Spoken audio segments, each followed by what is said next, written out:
Luhut sedih gegara jasa Jokowi seakan dilupakan. Gini aja dah, kita breakdown aja.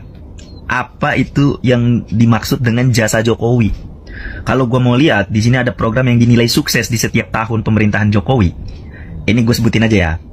Ada peluncuran berbagai kartu perlindungan sosial, KIS-KIP KKS. Terus itu 2014. 2015 ada pembangunan infrastruktur skala besar, ada proyek jalan tol, bandara, pelabuhan, serta pembangkit listrik.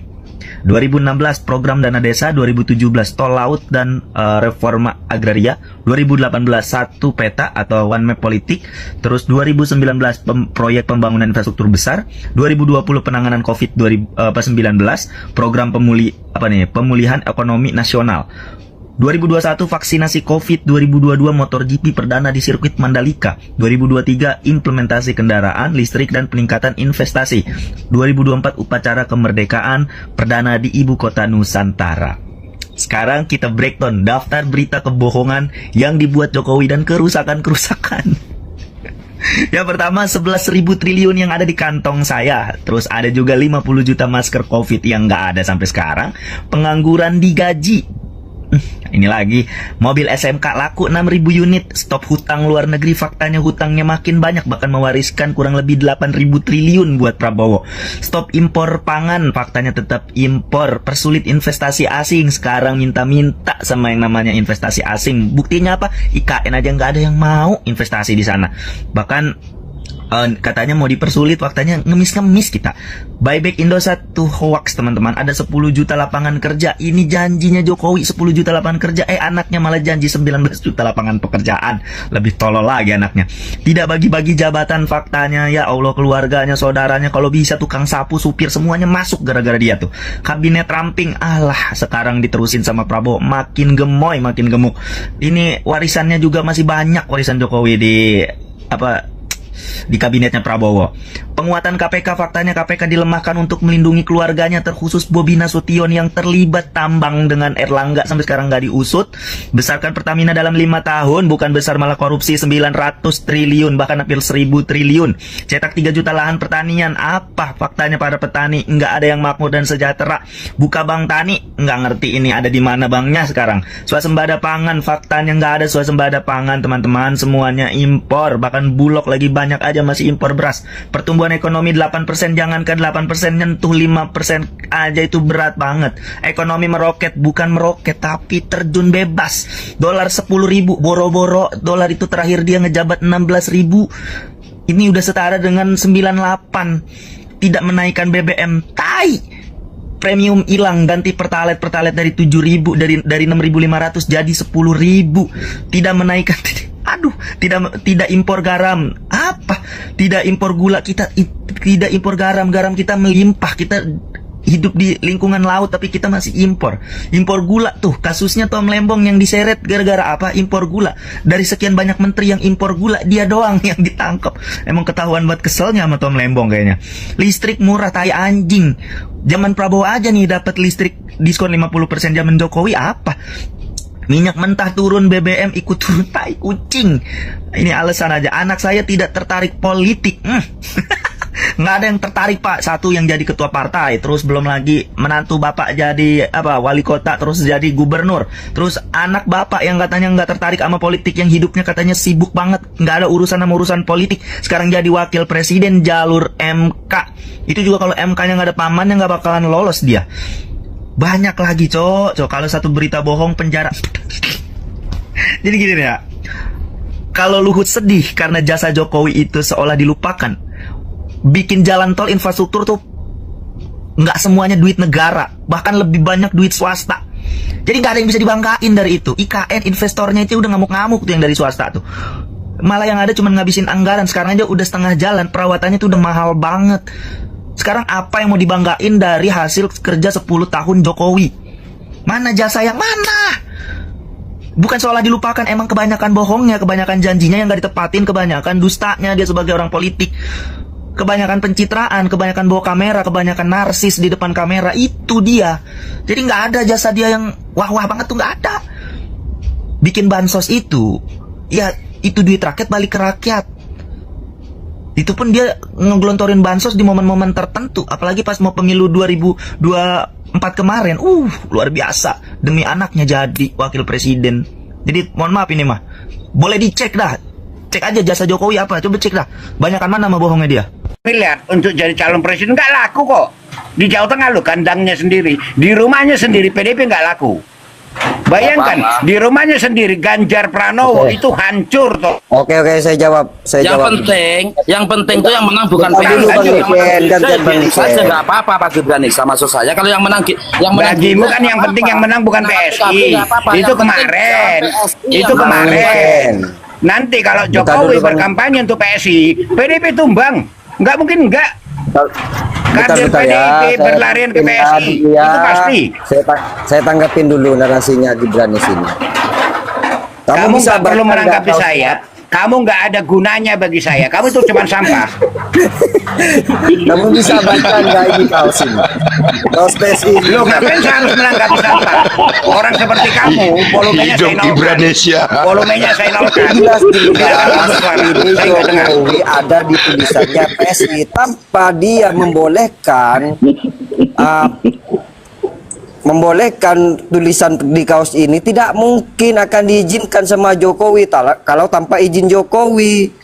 Yang kamu bilang 2029 PSI akan mengalahkan PDP itu salah.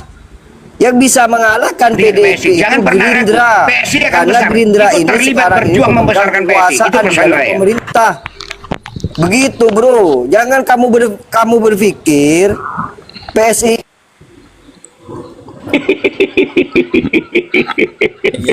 ya waktunya saya ya.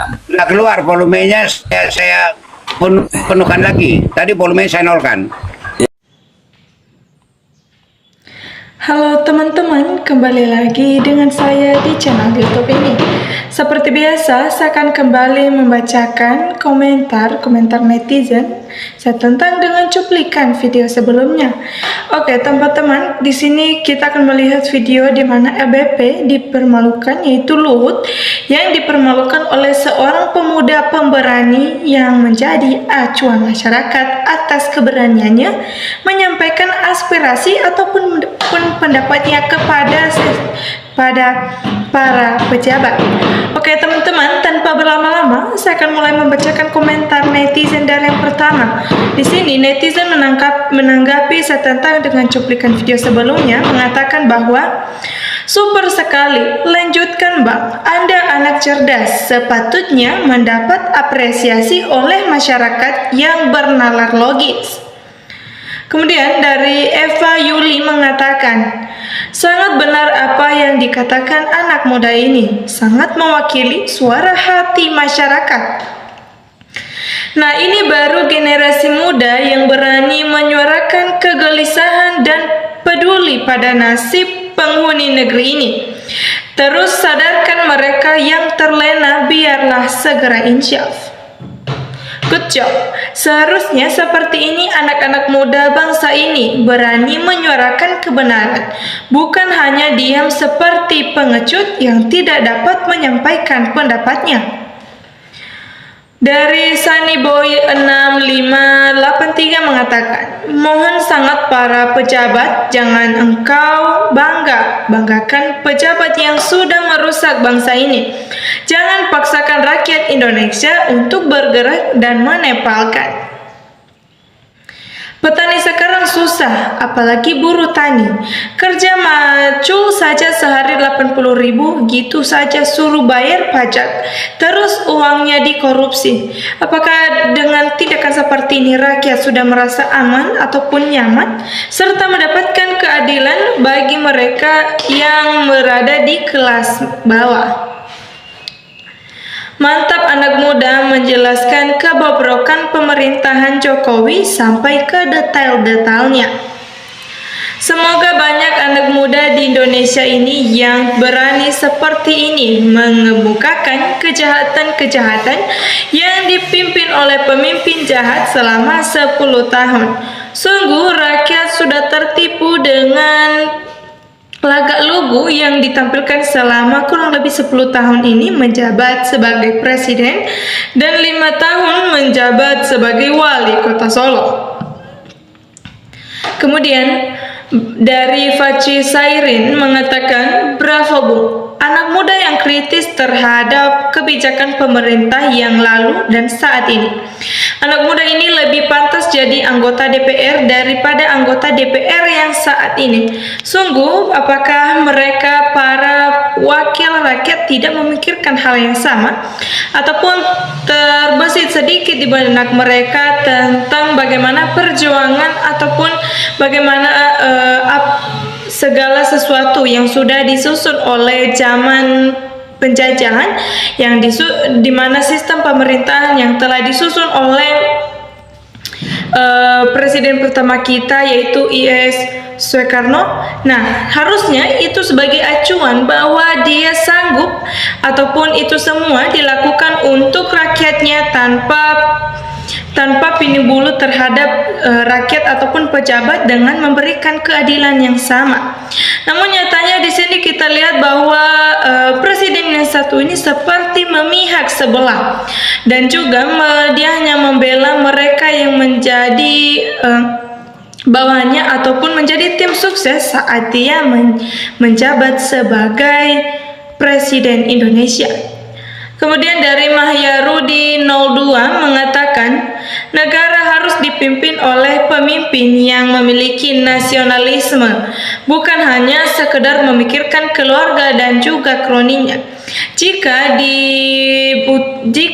disuruh memilih siapa yang akan kita pilih untuk menjadi presiden kita selanjutnya, maka dengan tegas rakyat mengatakan bahwa mereka akan memilih Prabowo dan sebagai wakilnya adalah Rocky Gerung. Kemudian, keren Bang, Anda sudah mewakili unek-unek rakyat Indonesia. Tidak ada sama sekali yang dibanggakan, desakan sama sekali. Mereka telah merusak tatanan konstitusi negara. Wakil DPR yang tidak bisa bekerja, yang tidak bisa menyampaikan pendapat, hanya dengan formalitas saja mengadakan rapat paripurna, namun nyatanya tidak ada tindakan ataupun hal yang membuat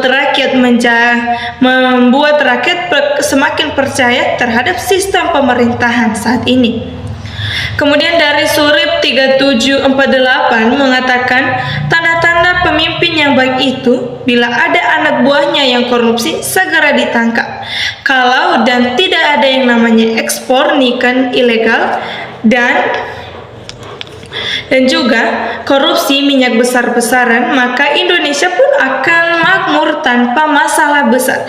Memang tidak semua negara tidak memiliki masalah. Tentunya di dunia ini tidak ada yang sempurna. Namun ketika kita sudah mendengar kata itu, bukan berarti kita bebas melakukan kesalahan karena menganggap bahwa kita ini memang tidak sempurna. Sudah sepatutnya melakukan kesalahan. Namun ketidaksempurnaan jangan dijadikan acuan untuk melakukan kesalahan, karena sedikit saja kesalahan membuat hilangnya kepercayaan orang. Ternyata masih ada generasi yang cerdas dan waras. Padahal jika saya perhatikan diam di medsos, anak-anak seusia ini mayoritas jadi ternak Mulyono. Sehat dan sukses selalu anak muda mutiara bangsa Indonesia. Semoga Tuhan melaknat penguasa dan juga kroni-kroni yang merusak alam dan kehidupan bangsa kita ini.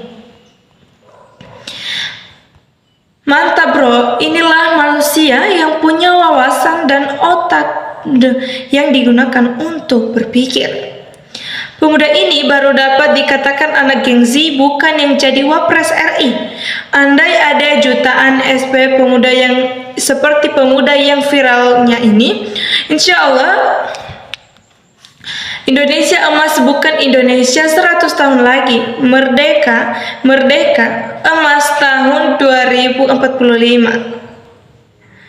Dari Kusno Aribowo mengatakan, Jokowi yang bikin masyarakat Surabaya gerah, yaitu menggaryakan jembatan Suramadu untuk demi suara politik. Akhirnya kejahatan meningkat, baik narkoba maupun pencurian motor.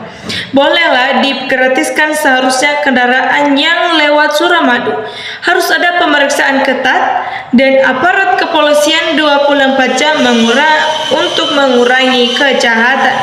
Oke teman-teman, itu adalah komentar netizen yang saya bacakan setentang dengan cuplikan video sebelumnya. Nah, jika teman-teman memiliki pendapat yang lain setentang dengan video sebelumnya, teman-teman bisa menyampaikan pendapatnya di kolom komentar. Sekian untuk video kali ini, terima kasih, salam hangat.